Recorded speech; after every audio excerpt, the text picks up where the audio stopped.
Just to clarify, ये weightage हमने पढ़ लिया था सर? 100% याद करो आप लोग, मैंने बताया था हाँ ना। सर, ठीक है ठीक है ठीक है ठीक है, समझ गया मैं। ओके सर, देखिए नोट से। या हम कह लें इसको, दो प्रकार के लॉसेस होते हैं, एक होता है नॉर्मल लॉस एंड एक होता है आपका एबनॉर्मल लॉस।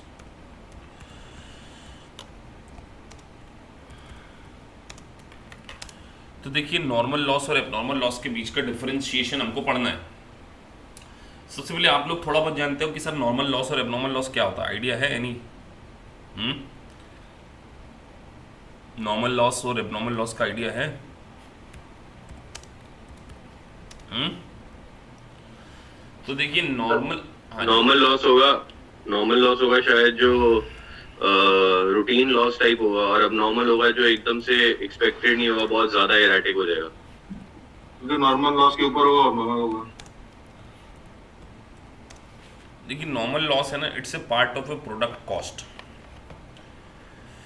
जैसे आप एक चेयर बना रहे हैं, तो आपके पास वुडन का शीट है मान के चलो, तो उसको काट के जो भी आप जिसको शेप करते हैं, तो कुछ कतरन वगैरह तो लकड़ी की निकलती हुई हो, तो चाहे कोई भी बनाए नॉर्मल लॉस होना ही होना है। स्टैंडर्ड होता ना कि यार इतना तो होना ही होना है loss, which can not be eliminated, which can not be avoided, that is called normal loss. But अब नॉर्मल लॉस मतलब या तो वो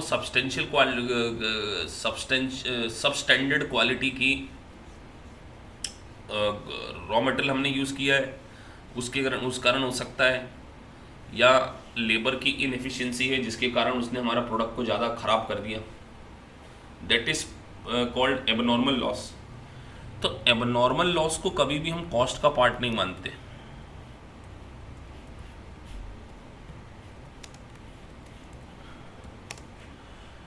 तो एबनॉर्मल लॉस जो होता है चार्ज किया जाता है इन कॉस्टिंग पीरियड।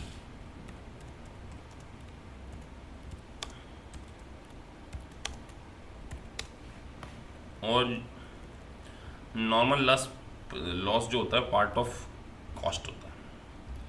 एक होता है एबनॉर्मल गेन।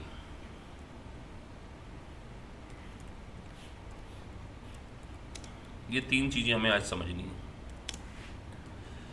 और इसको in the context of equivalent production ही समझना है। फिर अगेन मुझे I have to create one example.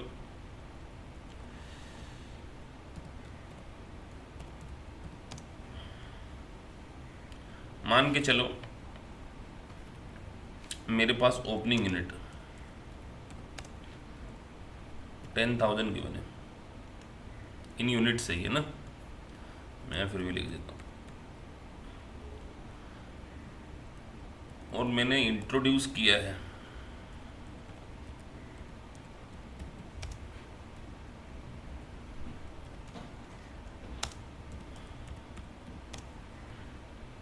$50,000 units, और उसके बाद 50,000 यूनिट्स हमने इंट्रोड्यूस किया है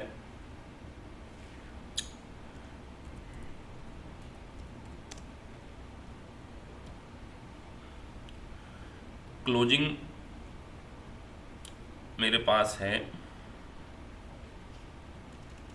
5,000, ठीक है। तो ये मेरा रॉ मटेरियल था। तो सबसे पहले मेरे पास यूनिट कंप्लीट कितनी हुई बताइए? ट्रांसफ़र कितनी करी मैंने? 55,000। 55,000 करी ना। मान के चलो आपको ट्रांसफ़र या क्वेश्चन में गिवन है,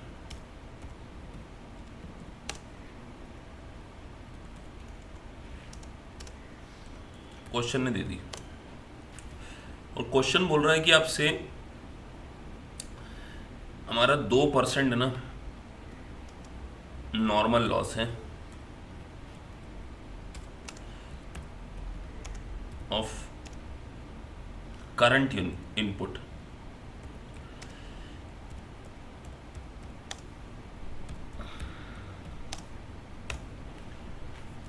क्वेश्चन ने आपको दिया कि जितनी भी आपने करंट ईयर में इनपुट डाली है उसका 2% हम एक्सपेक्टेड करते हैं कि हमारा लॉस हो ही जाएगा, मतलब वो उससे फ्रेश यूनिट नहीं बनेगी। तो मुझे बता सकते हैं आप कि हमारा एबनॉर्मल लॉस कितना हो गया? Can you able to calculate? 33,000 sir. 3,000। चलिए तो हम पहले कैलकुलेट करते हैं। तो 50,000 का 2%,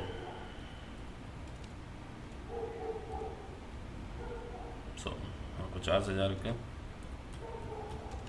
हमारा नॉर्मल लॉस होना चाहिए 1000। ये हमारा नॉर्मल लॉस है।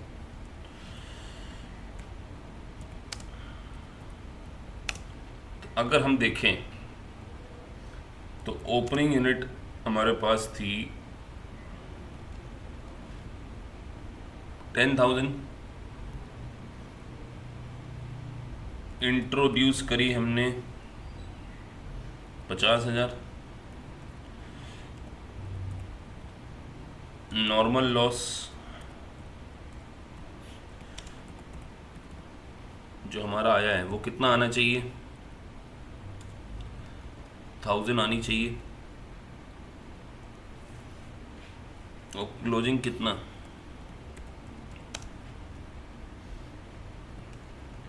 5,000। तो अगर हम देखें तो 10 और 50 60,000, 60 में से 1,000 का नॉर्मल लॉस हो गया 59, 59 में से 5,000 गया, कितना बचता है? 54। 54। तो अब नॉम तो ट्रांसफ़र हो गया, तो बाकी कहाँ चला गया? अब नॉर्मल लॉस 2000, टोटल आ रहा है 60,000, ये 60,000 और ये इसका टोटल।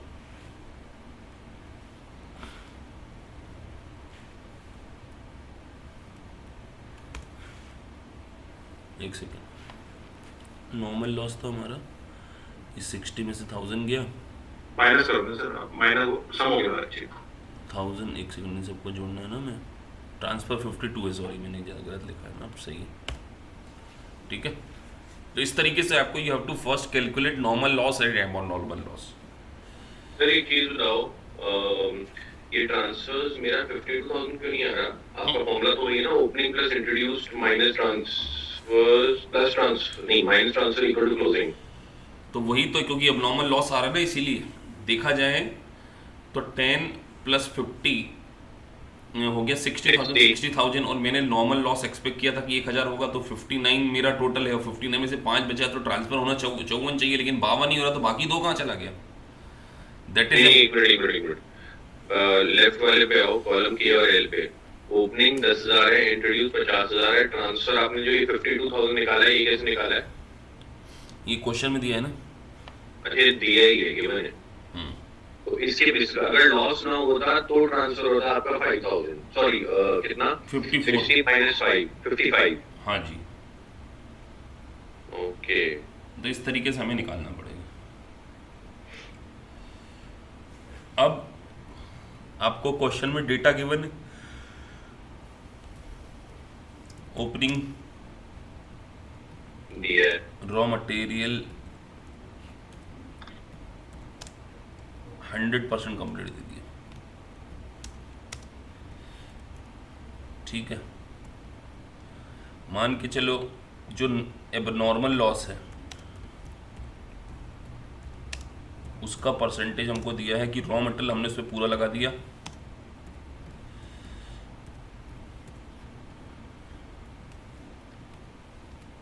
और लेबर मान के चलो 60% कंप्लीट है, और क्लोजिंग स्टॉक भी हमको दिया हुआ है परसेंटेज। क्लोजिंग स्टॉक का जो रॉ मटेरियल में दे दिया, और रॉ मटेरियल और लेबर में परसेंटेज अब क्वेश्चन में आपको गिवन होंगे। तो रॉ मटेरियल मान के चलो 80% है, और ये 40%। हमको स्टेटमेंट बनाना है यूजिंग फीफो और लिफो मेथड से।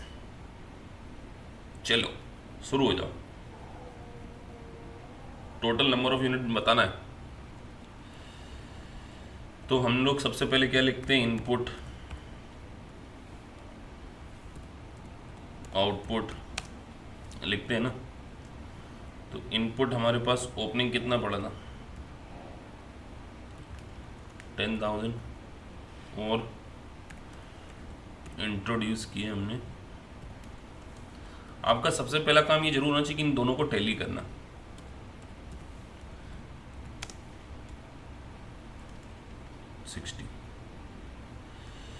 चलिए अब हम फीफो मेथड में फ्रेश ट्रांसफर करें।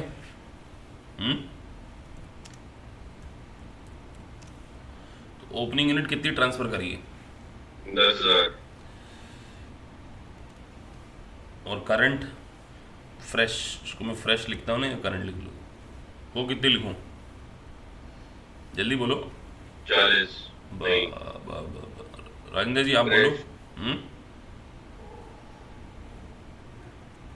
60 की है ना, नहीं ट्रांस इंट्रोड्यूस 50 की है ना। अरे सामने लिखा है आप लोगों के, ये लिखा है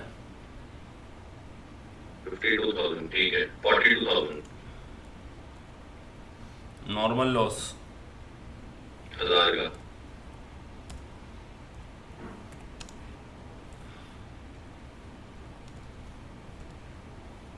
अब नॉर्मल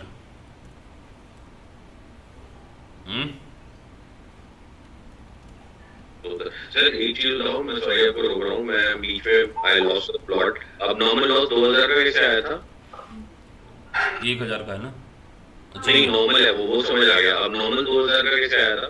आप सोचो कि 50, 10 और 50 60 था। हाँ जी। 60 में से 1 गया तो कितना हो गया, 59। 5 क्लोजिंग बचाए। 54। एक्चुअल ट्रांसफर कितना दिया, 52।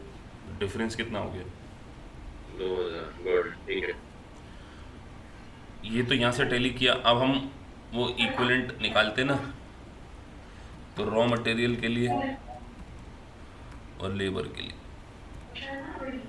ये फ्रेश सर 52 है सर, 42 नहीं है ना कैलकुलेशन। नहीं सही है, 42 सही तो है सर। एक मिनट बता सकते हैं कैसे ट्रांसफर 52 का ट्रांसफ़र किया, तो इसमें से ओपनिंग हमारे पास लास्ट ईयर 10,000 पड़ा था, तो करंट का तो फ्रेश वही करेंगे ना फीफो मेथड से। Okay okay. चलिए तो ओपनिंग रॉ मटेरियल कितना ले लें, 100% कंप्लीट था तो नील। लेबर कितनी लेना है, 40%। लेबर हमारी हाँ 40%। सर पर लेबर में तो आपने बताया ही ओपनिंग में कितनी लेनी है। ओपनिंग नहीं बताई मैंने, नहीं लिख देते हैं ना, लिख देते हैं यहाँ पे, ठीक है। ये लेबर में लिख लेता हूँ 60%, ठीक है। हाँ जी। तो ये 40% हो गया।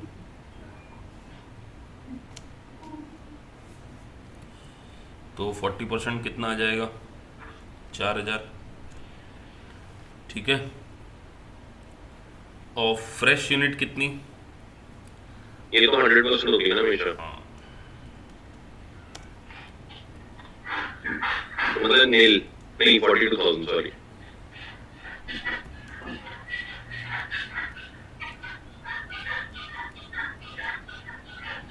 नॉर्मल लॉस में हमेशा प्रोडक्ट में होता, तो यहाँ कुछ नहीं लेना नील, हमेशा याद रखना।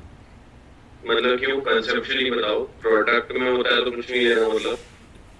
क्योंकि उसके ऊपर ऐसा कुछ काम ही नहीं हुआ है, वो तो प्रोडक्ट का पार्ट है, इसलिए उसको नील लेना है। मतलब मैं समझा नहीं। मतलब वो तो लॉस है ना, वो जो यूनिट है वो प्रोडक्ट में मर्ज कर दी है। अभी इसको समझाऊंगा, अभी एक सेकंड थोड़ी देर के लिए से भी याद रख लो नील, ठीक फॉर है। मीनवाइल। एबनॉर्मल लॉस को हमेशा लेना है, तो एबनॉर्मल लॉस कितना परसेंटेज कवर कंप्लीटेड है, 100%। पानी गिलास में।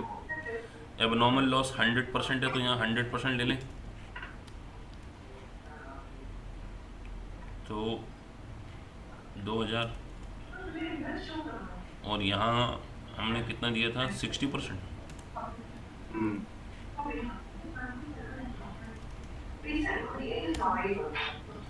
क्लोजिंग 80%।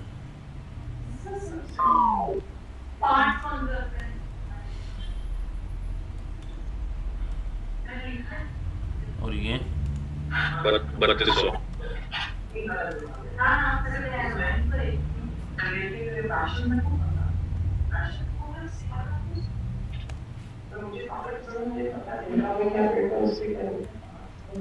ये निकल गया।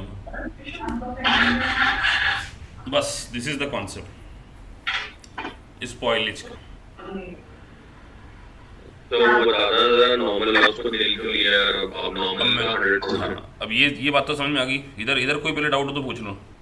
हाँ मेरे को एक डाउट था एक्चुअली, सॉरी मैं पूछ रहा हूँ राम कौन है, but what is the difference actually normal loss and normal loss? यार देखो, तुम ऐसा सोचो, एक छोटा सा एग्जांपल लेते हैं। हम मिल्क की कोई प्रोसेस करते हैं, उसको हम मिल्क कंपनी, हमारी मिल्क प्रोसेसिंग प्लांट हमने डाला हुआ है। हम 1000 लीटर मिल्क डालते हैं प्लांट में और उसकी प्रोसेसिंग करते हैं और उसको मिल्क बनाते हैं हम 3 प्रकार के, टोन, फुल क्रीम बनाते हैं ना। तो हमारा एक डेटा है कि अगर हम 1000 लीटर मिल्क डालें तो उसकी प्रोसेसिंग में 2% तो हमारा नुकसान हो ही जाता है। एग्जैक्टली 1000 लीटर मिल्क नहीं आता हमारे पास, हमारे पास 980 लीटर। तो नॉर्मल प्रोसेस में कुछ खराब नहीं होगा, दूध सूखेगा नहीं, छलकेगा नहीं। 1000 लीटर एक प्लांट में प्रोसेस करोगे, प्लांट को चलाओगे, बॉईल करोगे, इसको ठंडा करोगे तो कुछ उड़ जाएगा कि नहीं उड़ जाएगा भाप बन के? कि नहीं जाएगा? हाँ जी। लेकिन ये 2% का हमने अंदाजा लगाया पूरे पास्ट ट्रेंड को देखते हुए। कभी 1.5% आता था, कभी 1.25% आता था, कभी तो उन्होंने एवरेज हमने निकाला कि अगर हम 1000 लीटर मिल्क की प्रोसेसिंग करते हैं तो वो 2% 980 हमारे पास आता ही आता है। लेकिन अगर किसी महीने वो 950 आ गया तो अब नॉर्मल लॉस बन गया। तो इसका मतलब कि हम यहाँ पे देखेंगे कि जो हमको लॉस है 50 का, तो उसमें से 20 तो हमको होता ही था हर साल। तो ये तो नॉर्मल था। Got it. और जो एबनॉर्मल कितना हो गया? अब ये एबनॉर्मल का रीज़न पता करोगे ना कि भैया ये 30 लीटर कैसे ख़राब हुआ। 20 तो होता ही था, चलो हर बार होता था, तो कहीं ना कहीं लेबर ने इनएफिशिएंट तरीके से काम किया होगा। Right. या हो सकता है जो मिल्क की क्वालिटी इस बार आई है वही ख़राब थी, जिससे कि ज़्यादा हमारा एक तरीके से नुकसान हुआ है। तो we have to find out the cause. अब मैं आपसे पूछता हूँ, अब मान के चलो ये 1000 लीटर मिल्क हमने खरीदा था 50,000 में।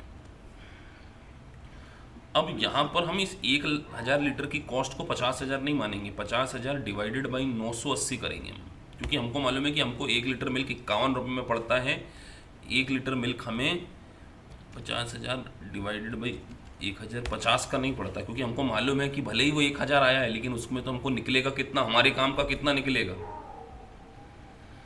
तो हमने इस 1000 को 1000 माना ही नहीं, हमने इसको कितना मान लिया, 980 मान लिया कि जो 2% है वो इस 50,000, मतलब ये जो 50,000 हम 1000 लीटर के लिए नहीं पे कर रहे हैं। We are paying 50,000 for 980 litres.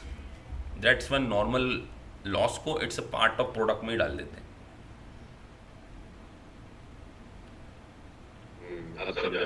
इसलिए मैंने वहाँ पे उसको नील लिया, क्योंकि अब मैं यहाँ पर यूनिट कितनी मान के चलूँगा कि भैया नॉर्मल।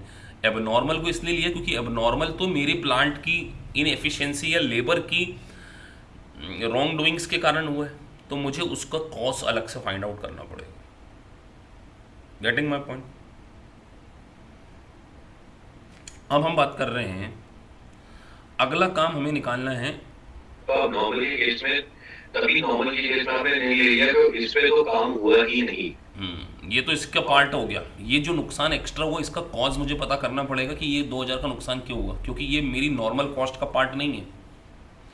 अब सोचो, इसलिए आपने 100 ले लिया क्योंकि ऑलरेडी लॉस है, बट इसमें पूरा काम हुआ था, वो लॉस हो गया, वो बात अलग है। अब देखो, और एक और चीज़ ध्यान रखो, मेरा कंपनी की पॉलिसी है कि जो भी कॉस्ट आती है उसके ऊपर 10 रुपये हम प्रॉफिट जोड़ते हैं। तो मेरी यहाँ पे कॉस्ट 10 आई तो मैं कस्टमर को कितने में बेचूंगा, 61 में। लेकिन अगर मैं मेरी कॉस्ट गलत डिटरमाइन कर लेता यहाँ पर, अगर मान के चलो मैं 50,000 डिवाइडेड बाई 950 करूँगा तो मेरी कॉस्ट बढ़ गई, तो वो मैं कस्टमर से 62 चार्ज कर रहा हूँ, तो कस्टमर से मेरी पॉलिसी गलत हो जाएगी, क्योंकि मैंने मेरी कॉस्ट गलत डिटरमाइन कर ली। ये हर बार थोड़ी होगा, ये तो एक वन टाइम इंसिडेंस है। So just because of one time incidence we can not put burden on the good cost. So that's why जो एबनॉर्मल लॉस होता है उसको हमको एलिमिनेट करना पड़ता है, अलग से कैलकुलेशन करना पड़ता है। This is the concept. Sir question में नॉर्मल और नॉर्मल ये होता है डिफरेंशिएट करके। हाँ, डिफरेंशिएट नहीं, नॉर्मल कई बार आपको नॉर्मल एबनॉर्मल, जैसे मैंने इस क्वेश्चन में निकाला, इसमें कहाँ दिया था आपको एबनॉर्मल लॉस, यहाँ मैंने निकाला मतलब एक लॉस दिया होगा कोई भी है। हाँ, वो आपको ढूंढने का तरीका ऑब्वियसली बात है दिया होगा, तभी तो क्वेश्चन है वो। तो ये हमारा इक्विवेलेंट वाला पार्ट यहाँ पे खत्म हो जाता है पूरी तरीके से। लेकिन अब इसके अंदर अगला पार्ट शुरू होता है। अब हमको निकालना है, अभी तो हम यूनिट्स की बात कर रहे थे, अब हमको निकालना है इक्विवेलेंट कॉस्ट पर यूनिट। अभी तो हमने कॉस्ट कहाँ निकाली, अभी तो हमने ये निकाली कि नंबर ऑफ यूनिट्स के ऊपर काम हुआ है। अब मान के चलिए कहाँ निकाली, number of unit per unit, cost कहाँ निकाली, वैल्यू में कहाँ निकाली, वैल्यू कहाँ निकाली। हाँ, ये कह सकते हो। तो अभी इसके पहले तो नहीं, अभी तो अब यहाँ पर मैंने आपको जैसे दे दिया, अब मैं यहाँ पे कॉस्ट एक क्वेश्चन पूछना ना बिफोर यू मूव अहेड। आप कहते हो हमेशा इनको करने से पहले टैली किया करो, तो टैली जो आप बोलते रहते हो वो क्या है? ये 50 और 60 का टोटल, बट ये किससे टैली हो रहा है? ये 60 जो इनपुट और आउटपुट। ओके, अगर ये इनपुट आउटपुट आपका टैली नहीं है तो आपका क्वेश्चन कहीं ना कहीं गलत है। लेकिन इसको टैली करने की कोशिश मत करना कि सर इन दोनों का टोटल, ये कभी भी टैली नहीं होगा। ये तो डाला है, ये कंप्लीटेड है। देखो कितनी बढ़िया तरीके से सोचो ना कि हमने 60,000 यूनिट डाली, लेकिन हमने काम कितनी यूनिट पे किया है, कंप्लीटेड यूनिट 48,000। सर ये लास्ट टाइम आपने बताया 48,000 इज नॉट 48,000 इज फाइनली जो हमने बना के निकाले यूनिट्स। नहीं, 40,000 कंप्लीटेड यूनिट्स के ऊपर काम हो गया। हमने काम 60,000 के ऊपर किया, लेकिन अगर हम 60 पे नहीं करते तो हम 48,000 पूरी बना लेते। हमने प्लान क्या बोलेंगे इंग्लिश में, क्या बोलेंगे इसको? 48,000 is the equivalent number of unit produced during the year. Equivalent number of, अच्छा डाला हमने 60,000 का, लेकिन आउटपुट जो हमारा निकल के आया वो 48,000 का है। हाँ, we have worked on the 48,000 unit during the But year in again- respect of material. Output नहीं निकल के आया, हमने काम किया 48,000 के मुताबिक। ठीक है, अब हम बात करते हैं अगला कॉन्सेप्ट। अब हम निकालेंगे कॉस्ट पर यूनिट। तो इसका भी तरीका, वो तो नॉर्मल तरीके से बताया मैंने, इक्विवेलेंट कॉस्ट पर यूनिट का कैलकुलेशन। तो इक्विवेलेंट कॉस्ट पर यूनिट का कैलकुलेशन करने के लिए आपको दो प्रकार की कॉस्ट गिवन होगी। एक तो लास्ट ईयर कॉस्ट गिवन है, मान के चलो इस क्वेश्चन में मैं कॉस्ट वाला पार्ट डाल रहा हूँ इसी क्वेश्चन के अंदर। मान के चलो मेरे पास ओपनिंग रॉ मटेरियल मैंने इनकर्ड कर दिया था, वो 50,000 लगा दिया था। ड्यूरिंग द ईयर मैंने डाला है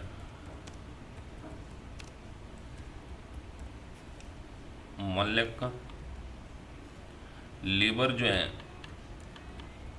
ओपनिंग थी 75,000 और ड्यूरिंग द ईयर मान के चलो वो 25,000। मैं 1 सेकंड में आ रहा हूँ बस।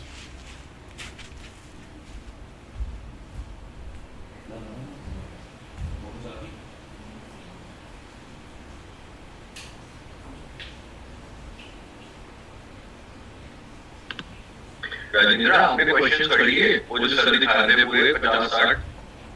ये भी नहीं किया मैंने। हाँ जी, यार मुझे भी करने यार। चलिए तो अब हमने, अच्छा अब हम कौन सी मेथड पढ़ रहे हैं? FIFO method. तो फीफो मेथड में तो हम करंट ईयर की कॉस्ट ले रहे हैं ना, लास्ट ईयर का तो नहीं ले रहे हैं ना, ये तो मानते हो ना?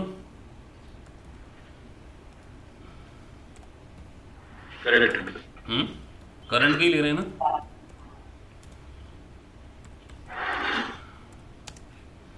तो रॉ मटेरियल हमारा कितना लगा करंट ईयर में, तो ध्यान रखो फीफो मेथड में, अभी हम यहाँ केवल पहले फीफो का समझ रहे हैं।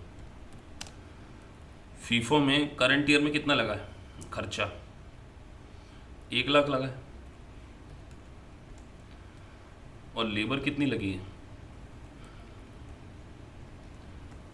एक सेकेंड है ना, मैं इसको थोड़ा सा प्रेजेंटेशन, क्वेश्चन नीचे एक मिनट कॉपी कर लो। एक सेकेंड, करंट कॉस्ट, तो करंट कॉस्ट मैंने ले लिया यहाँ पे 1 लाख रुपए, ये करंट कॉस्ट मेरी 1 लाख, और लेबर मैंने करंट ड्यूरिंग द ईयर कितनी लगाई, 25,000। सर बट ऐसा क्यों कर रहे हैं हम करंट, क्योंकि हम पिछले साल की ओपनिंग में तो सॉरी ओपनिंग में तो कंसिडर करके कहाँ हमेशा कर रहे हैं बताओ, हमने 60% जो लास्ट ईयर कंप्लीट किया था उसको लिया क्या यहाँ पे, हमने तो ये देखा ना करंट ईयर में कितना काम किया। देखो रॉ मटेरियल जो 100% लगा चुके थे लास्ट ईयर उसको कंसीडर ही नहीं किया। Right correct. तो कॉस्ट भी करंट की लो ना जब यूनिट करंट ईयर के लिए, तो करेक्ट करेक्ट। तो एक मिनट ऊपर जाना क्वेश्चन में बोला ना, तो आप कह रहे हो ओपनिंग रॉ मटेरियल 50,000, लेबर 75,000 ये पिछले साल हुआ है, मतलब पिछले साल ही पूरा काम होके निकले हैं यूनिट्स, ठीक है, तो इनको कंसीडर नहीं करेंगे, ठीक है ओके। अब नंबर ऑफ यूनिट्स के बारे में बात करें, इक्विवेलेंट प्रोडक्शन जो हमने निकाला था, ये निकाला है 48,000 और ये कितना निकाला है, तो कॉस्ट पर यूनिट कितनी आ गई,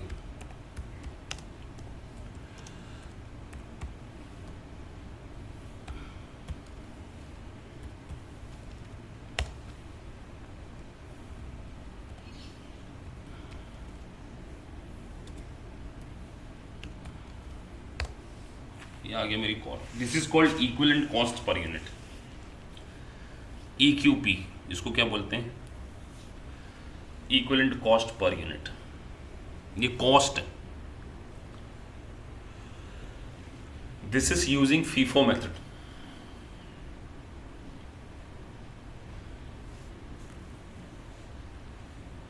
गेटिंग माई पॉइंट? हाँ सर। अब हम अगर इसी क्वेश्चन को अगली मेथड से करने वाले हैं, वेटेड एवरेज मेथड, इसी में कर दूं कि क्वेश्चन पूरा कॉपी करूं? सर कॉपी कर लेना प्लीज, थोड़ा कंफ्यूजन है सर।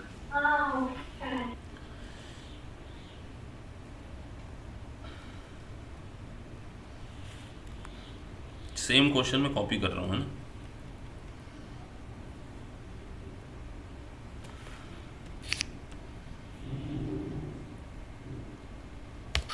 ये ओपनिंग यूनिट मेरे पास 10,000, इंट्रोड्यूस 50,000 की, 52,000 और ये 5,000, नॉर्मल लॉस मेरे को 2% गिवन है।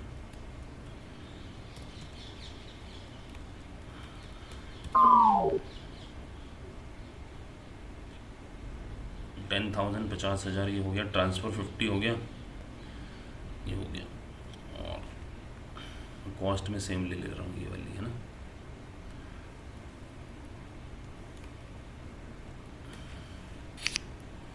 ये आपको क्वेश्चन दिया है, मैंने वो क्वेश्चन किया था फीफो से, ये आपको क्वेश्चन दिया है वेटेड एवरेज। चलिए तो वेटेड एवरेज में हम निकालते हैं इक्विवेलेंट प्रोडक्शन। अब आप लोग हेल्प करोगे, आप लोगों को याद है तो। ओपनिंग यूनिट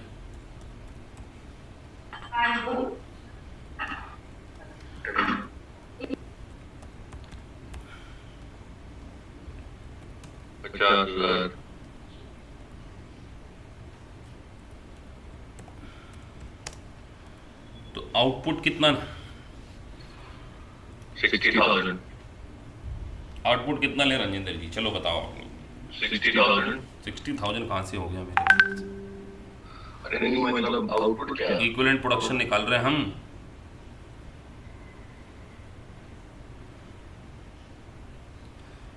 सर ये आउटपुट का पढ़ना नहीं पता, मैं ट्रांसफर बताता हूँ आपको। तो ये इसी को तो ट्रांसफ़र ही तो बोलते हैं, यही तो पूछ रहा हूँ आपसे, ट्रांसफ़र कितना लिखें?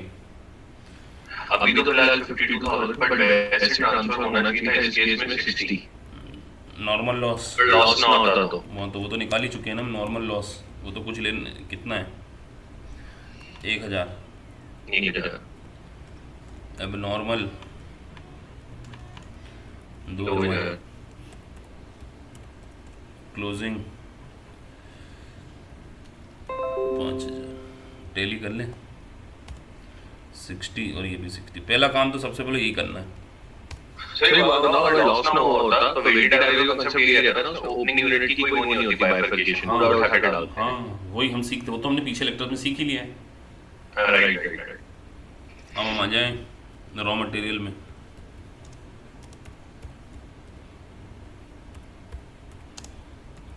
रॉ मटेरियल तो 100% लेते हैं हमने, ट्रांसफ़र जो भी करते हैं। तो लेबर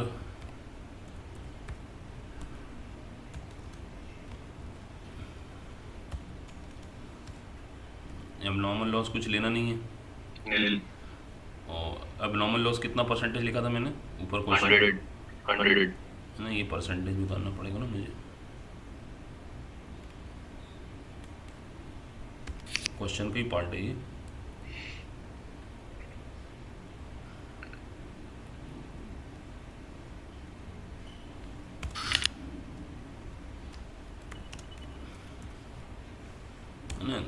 नॉर्मल लॉस का भी परसेंटेज दिया होगा आप कह रहे हो, यस।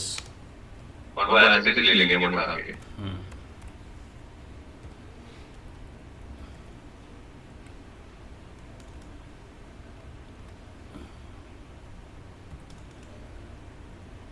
लेबर 60%।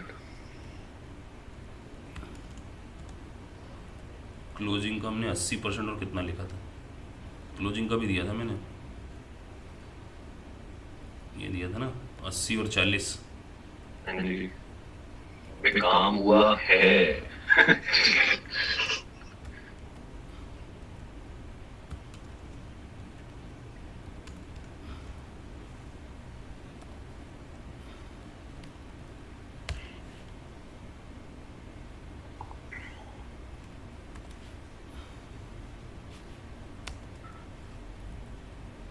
बस ये आ गया टेली। तो फर्क क्या था ऊपर और इस वाले में? फर्क था मेरे भाई, क्या बात कर रहे हो तुम यार। 52 और यहाँ देखो ना 42 और इसका बाइफरकेशन 100 और टेल का फीफो का मतलब। यहाँ सीधा ही 52 डाल दिया आपने। क्या यहाँ पे रॉ मटेरियल 58,000 है, वहाँ क्या आया था? बनाना ना, क्योंकि परसेंटेज अलग अलग लगेंगी अब। गॉट इट, 48,000 आया था, गॉट इट। अब यहाँ पे निकालेंगे इक्विवेलेंट कॉस्ट पर यूनिट। मान लीजिए सर आपको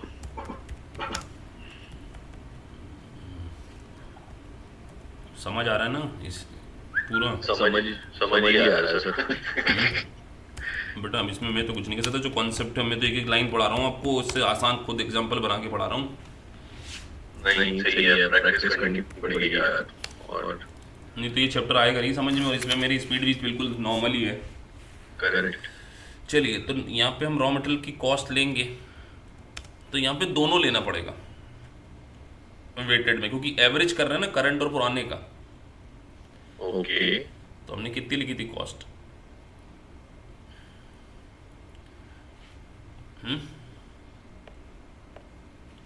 ये 50 और 1,00,000, 1,50,000 और यहाँ लेबर 1,00,000 दोनों मिला के। बस इक्विवेलेंट प्रोडक्शन। तो जब तक आपको ये नहीं आएगा बनाते हुए सही, आपका क्वेश्चन गलत हो जाएगा।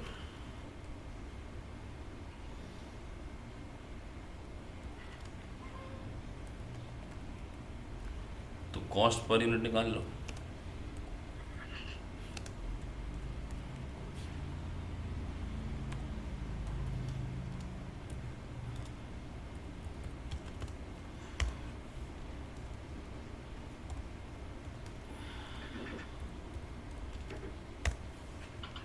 Getting my point.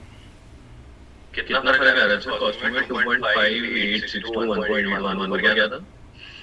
2.08 और 0.1।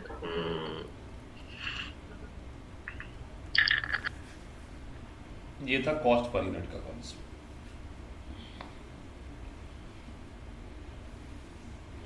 किसी भी प्रकार का डाउट हो पूछ सकते हो, और ये तभी आएगा जब आप प्रैक्टिस करोगे, अदरवाइज ये सब उड़ जाएगा 3 दिन बाद। सर एक बात बताओ, सीएमए में जब एग्जाम देते हो तो ये वाले क्वेश्चंस आते हैं कॉस्ट पर यूनिट निकालो, बेस्ड ऑन द इक्विवेलेंट बिल्कुल प्रोडक्शन। आएंगे बट मेरा एक क्वेश्चन है सर, सीएमए में एमसीक्यू क्वेश्चन आता है, भाई। एमसीक्यू में आपको ये क्वेश्चन दे दिया जाएगा ना, इक्विवेलेंट नंबर ऑफ यूनिट इतनी प्रोड्यूस्ड है, इतनी कॉस्ट है। नहीं वो ठीक है, I am not denying that, मैं कह रहा हूँ अच्छा टाइम बाउंड एग्जाम, तो सर हम जेएसओ को तो मतलब ज्यादा टाइम नहीं लग जाएगा देन द डेजिग्नेटेड टाइम जो हमें क्वेश्चन पे स्पेंड करना चाहिए, पूरी इक्विवेलेंट प्रोडक्शन बनाओ। ना ना, अब आपका क्वेश्चन ने अगर इक्विवेलेंट प्रोडक्शन निकाल के दे दी, यहाँ तुमको पहले से ही दे दिया होता कि इक्विवेलेंट प्रोडक्शन 58,500 है। अच्छा गॉट इट। कॉन्सेप्ट तो कॉन्सेप्ट रहेगा ना, भले ही वो ऑब्जेक्टिव टाइप करना पड़े चाहे कैसे करना पड़े, आप उस क्वेश्चन से नहीं बच सकते। ठीक है, सर एक वो पूछना है, जैसे कोई कौन सी इंडस्ट्रीज होती है नॉर्मली जो कहती है यार हमारे लिए वेटेड एवरेज ज्यादा मायने रखेगा, और कौन सी प्रॉब्लम इंडस्ट्रीज होगी जो कहेंगे यार फीफो बेटर रहेगा हमारे लिए? फीफो वो रखेंगे जो आइडेंटिफाई कर सकते हो कौन सा माल कब आया है, और अगर कंसिस्टेंटली पता नहीं चल पाता कि एक जैसे ये माल तो एवरेज लेंगे। Both method are permitted. Sir एक क्वेश्चन था सर, इसी स्क्रीन पे ओपनिंग स्टॉक हम लोगों ने लिया नील बिकॉज फीफो मेथड चल रहा है, तो लेबर भी तो ऑलरेडी कंज्यूम हो गई होगी ना सर लास्ट ईयर की? लास्ट ईयर लेबर 60% कंप्लीटेड थी, 40% काम करना, पूरा काम नहीं करा था लेबर ने। तो सर ऐसा कैसे हो सकता है कि आउटपुट का मटेरियल 100% हो सकता है, लेबर सिर्फ? एक लेबर है, 3 प्रकार की लेबर लगती है, एक लगती है स्किल, एक सेमी स्किल और एक अनस्किल्ड। सेमी स्किल्ड का काम क्या है? केवल उस दूध के मिल्क को प्लांट में डाल देना।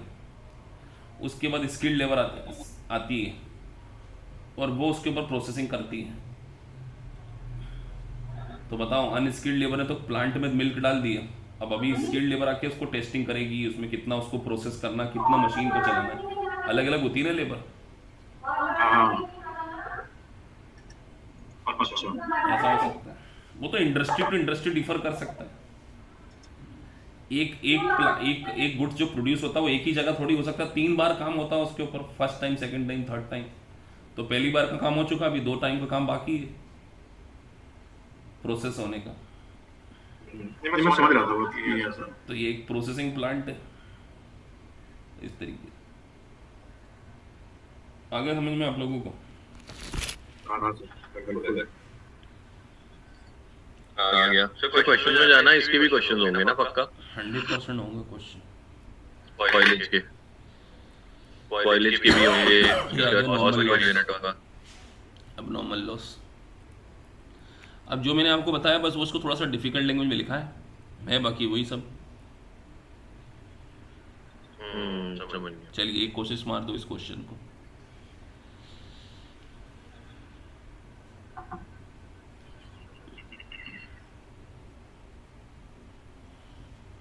तो ये वाला करें क्वेश्चन नंबर 28। तो करना है तभी तो अभी पूरा इतना समझाया है। अच्छा